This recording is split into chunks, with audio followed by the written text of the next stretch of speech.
Ahora, Fernando, todo esto se da en un escenario, te diría yo, la aritmética electoral mundial pareciera orientarse en ciertos lugares hacia el apoyo a causas progresistas y en otros lugares la derecha o los grupos conservadores que no logran tener esa presencia electoral masiva pareciera estar dispuestos a recurrir a métodos violentos, desestabilizadores, de confrontación y ruptura. En Estados Unidos se ha vivido el momento en el cual una votación importante le ha dado el triunfo a Donald Trump, pero pareciera que eso se va revirtiendo ante la vista de la postura en general en las cuestiones arancelarias, económicas, diplomáticas, comerciales, pero también, por ejemplo, el trato en el asunto específico de los migrantes. ¿Cómo has visto esa irrupción de movilizaciones de fuerzas que no están suficientemente organizadas en Estados Unidos, de nuestros hermanos mexicanos y otros paisanos latinoamericanos, pero que deberían de tener una mayor presencia en la estructura de poder de Estados Unidos? ¿Cómo has visto esa irrupción o esa emergencia de protestas? Pues quizá pueda sonar simplista, Julio, pero yo creo que nada de lo que estamos viendo en el paisaje este macabro y en el paisaje este de irracionalidad y de crueldad a nivel global, nada de esto ocurriría si nosotros tuviésemos mejores organizaciones políticas, ¿no? Si nosotros tuviésemos un programa realmente de reivindicación humanista, fundamentalmente, de reivindicación de de los importantes temas que aquejan a la especie humana hoy por hoy y que en torno a a esa caracterización de los problemas globales tuviésemos la capacidad de, digo, desde las izquierdas en plural, lo digo, de sentarnos a superar sectarismos, sentarnos a superar todos los vicios que hemos visto, ¿no? De las autoproclamaciones de las vanguardias que se autobautizan o que se autoconciben como los grandes líderes de todos los problemas. Creo que eso también se ve hoy como uno de los grandes problemas de la propia organización, que es que también es cierto que tenemos una desconfianza grande de los movimientos sociales, de sectores importantes de la población respecto a las organizaciones políticas también de la izquierda, ¿no? No de igual forma en todos los territorios. No se puede comparar lo que ocurre en México hoy con alientos de discusión política y participativa mucho más abiertos que los que se ven hoy por hoy en Argentina o los que se ven en Paraguay o los que podemos estar viendo en Chile, ¿no? Pero lo que es verdad es que ante problemas que nos son comunes en toda la región, y yo diría en todo el planeta, no tenemos capacidad de una internacional de la justicia social fundamental, por más que es un discurso que todos abrazamos y que incluso que nos une con algunos líderes con los que no pensaríamos jamás ser solidarios, pues por ejemplo acá nos ha ocurrido ahora con el fallecimiento de Francisco el Papa, nos ha ocurrido a todos que las reivindicaciones que este hombre vino haciendo sobre la urgencia de las batallas y las luchas en defensa precisamente de la justicia social, de su reivindicación, de su perfeccionamiento, de su reestructuración en la práctica misma cotidiana, no se ve cómo esto en el corto plazo pueda saldarse. Un estrago muy severo de esto es lo que viene ocurriendo en Argentina. Tras la derrota o tras la victoria cuestionada y cuestionable de Javier Milei, por más que haya tenido los votos suficientes para ganar, está muy lejos de ser una victoria arrasadora y quedó un país realmente partido y esa partición dejó knockouts durante muchos meses al propio peronismo, que se quedó atónito, un sector que se quedó otro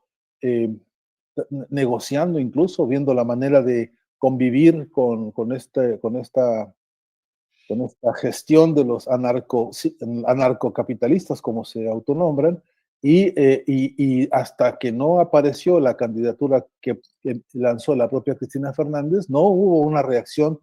digamos, orgánica, fuerte, contundente del propio movimiento, que hace apenas unas semanas estaba bastante deshilachado, bastante desorganizado. De modo que estamos acudiendo desorganizadamente, lentamente, y yo diría que todavía muy atrasados a la agenda que el tiempo nos está exigiendo. Atrasados en más de un sentido, Julio. Atrasados en las modalidades de la organización, los métodos y las tácticas organizativas que necesitan una revisión profundísima, los métodos incluso de la comunicación, Julio. Yo vengo insistiendo en que en materia de comunicación quizá es donde tengamos la más grande debilidad política por parte de las izquierdas en todo el mundo, y no logramos simplemente saldar los pasos necesarios para por lo menos la integración de una voz contundente que transite la unidad, no la uniformidad, la unidad, y que sea capaz, repito, de recomponer esta agenda de los 5 o 6 temas cruciales para toda la especie humana, en torno al cual, repito, se pueda hacer todo este trabajo de reestructuración de las izquierdas. Hay que ver que por ejemplo, en los discursos a propósito de esta perspectiva internacional, los discursos del propio Xi Jinping en torno a cómo tiene que ejercerse la dirección de un partido como el Partido Comunista frente a un país como China, con el modelo que ellos han definido de economía doble, economía triple, al definir cómo la reivindicación, incluso sus discursos de las propias tesis de Marx, las propias tesis de Lenin, por ahí comienza, ¿no? En la obra que se acaba de publicar hace un par de años, unos 3 o 4 años de Xi Jinping, donde hace este recuento de la problemática mundial y donde, entre otras cosas, hace la pregunta que nos es muy útil, ¿no será que las herramientas como las que estamos analizando la realidad histórica del mundo hoy, nuestras propias herramientas vistas desde el marco, te repito, del Partido Comunista Chino, se pregunta, ¿no será que tenemos las herramientas un poco esclerotizadas frente a una realidad tan dinámica y tan compleja como la actual? Y yo creo que la pregunta vale, y la pregunta pesa significativamente a la hora de dar respuestas en los muy diversos frentes que creo que sin que esto signifique que yo falte al respeto o desconozca o ningunea ninguna de las tareas políticas que se hacen con buena fe, con la mejor disposición, etcétera. Pero repito, incluso en el mejor de los afectos y de las visiones fraternas, ahí cabe, me parece, de obligado preguntarnos esto: ¿qué papel estamos jugando? ¿Está nuestro relato a la altura de la historia hoy? ¿Estamos realmente convergiendo con las tesis necesarias hoy para una recomposición del pensamiento emancipatorio en la humanidad? ¿Estamos acudiendo sensible, fraternal, profunda y eficazmente a una praxis verdaderamente transformadora? Y la respuesta en los hechos, Julio, parece que es que no, y que estamos viniendo lentos a esta cita de la historia, a estas alturas en la que mientras no nos organizamos, o que nuestros modelos y métodos organizativos no consiguen amasar la fuerza que se necesita, la fuerza social, de justicia social que se requiere, pues vemos de frente matazones entre las que, por más que pataleamos, por más que todos los días hay quejas y lamentos frente a la monstruosidad esto del genocidio en Gaza, simplemente no tenemos una sola fuerza capaz de parar eso de una vez por todas. Así que sí que creo que estamos, Julio, con este dilema grave decía un compañero venezolano no sin una ironía dura, decía, nos hemos vuelto expertos en autopsias, ¿no? Pero los enfermitos se siguen muriendo, ¿no? Fernando, ¿y esto proviene de una obsesión o una necesidad que el propio sistema impone en diversos países para que la izquierda o las izquierdas se concentren sobre todo en lo electoral, en llegar al poder y en ejercerlo, pero en una incapacidad derivada del propio sistema político en el que participan de llegar a cambios profundos, y entonces se pasa el tiempo en esas peleas electorales y de posiciones de poder, pero no en la producción ideológica y en la fijación de metas superiores en la lucha política, Fernando? Sí, sí, claramente, Julio. Aunque yo diría que no pondría, no distanciaría la necesidad de la lucha política permanente con la lucha electoral permanente. No, el asunto es para qué queremos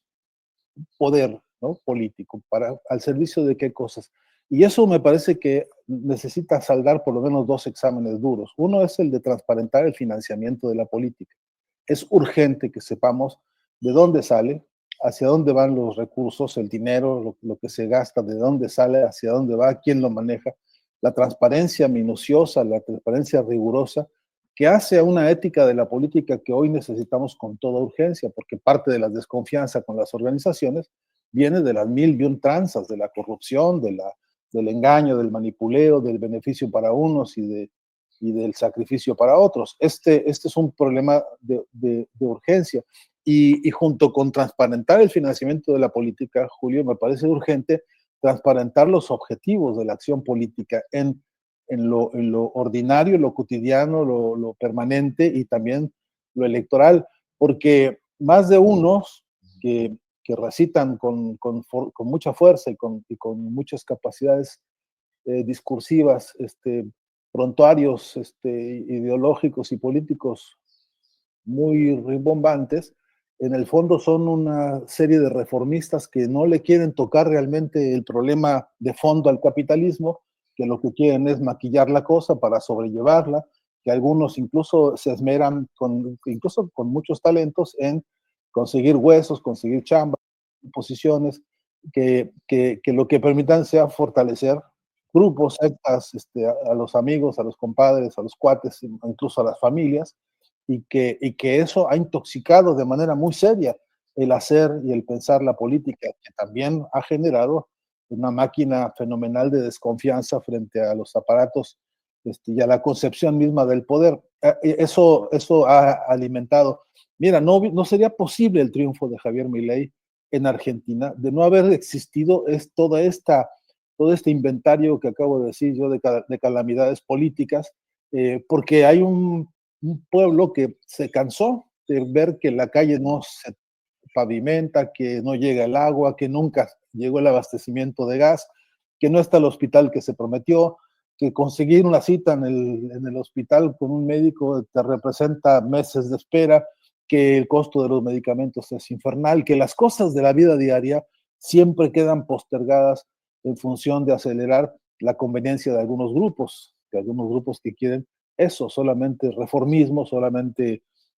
el acomodo, solamente el burocratismo, ¿no? Hay unos que los oye uno, Julio, después si quieres te paso un inventario de nombres, pero que los escucha, o que los escucha permanentemente acicatear la oratoria, en fin, con enunciados grandilocuentes, solamente para asegurarse su patrimonio y el de sus cuates. Me parece que los pueblos están cansados de esto, ¿no? Que, que llegó el momento en que la gente, como en Argentina, dijo, bueno, yo basta de esto, el que venga y me prometa cambios, como lo hizo Milei, que dijo, vamos contra las castas políticas, vamos, todo lo cual no era cierto, nunca cumplió y más bien ha hecho todo lo contrario. Es esta discusión o, o este fraude político tiene a la gente muy cansada. La gente, pues es un término muy ambiguo, muy genérico, muy inasible, pero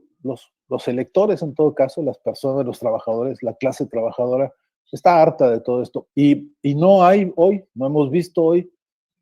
corrientes de pensamiento y de acción política dispuestos a corregir, a transparentar, repito, el financiamiento de la política y a transparentar el programa, a reglamentar, a legislar, a protocolizar que el que agarra un peso y no cumple una promesa, ese mismo tiene que ser expulsado de la fuerza y tiene que ser sometido a un escrutinio, a una exhibición pública, porque justamente de lo que se trata es de acabar con todo este fardo brutal de corruptelas y de engaños y de demagogias, Julio, que, bueno, estoy quizás repitiendo lo que muchos ya dicen todos los días, pero que a mi entender es la base de donde tienen que comenzar las discusiones. Y una última cosa que me parece crucial en esto es que tampoco hemos desarrollado un método útil, práctico, eficaz, directo, una ciencia de la autocrítica, un instrumental profundo que permita sincerar cada uno de estos párrafos dichos por mí ahora, pero también, por supuesto, los otros tantos temas que hay que analizar. Por ejemplo, en el campo de las ciencias, en el campo de las universidades, en el campo de la intelectualidad, la urgencia verdaderamente sentida y sensible de dejar de operar sobre el antojo de los genios y de los aviondos para operar intelectual, científica y políticamente sobre las necesidades objetivas de los pueblos. Esto no está ocurriendo, Julio, en las universidades y en las aulas todavía vemos pérdidas infernales de tiempo y de recursos especulando sobre la inmortalidad del cangrejo. Y creo que sí que, como suele decirse, pues de ordinario, pero yo creo que la agenda pica los ojos, que la agenda es acuciante, que el conjunto de las demandas sociales basada en la problematización de la realidad no está siendo la agenda con la que estamos respondiendo, si hemos de llamarnos de izquierdas, ante las respuestas en el corto, en el mediano y en el largo plazo.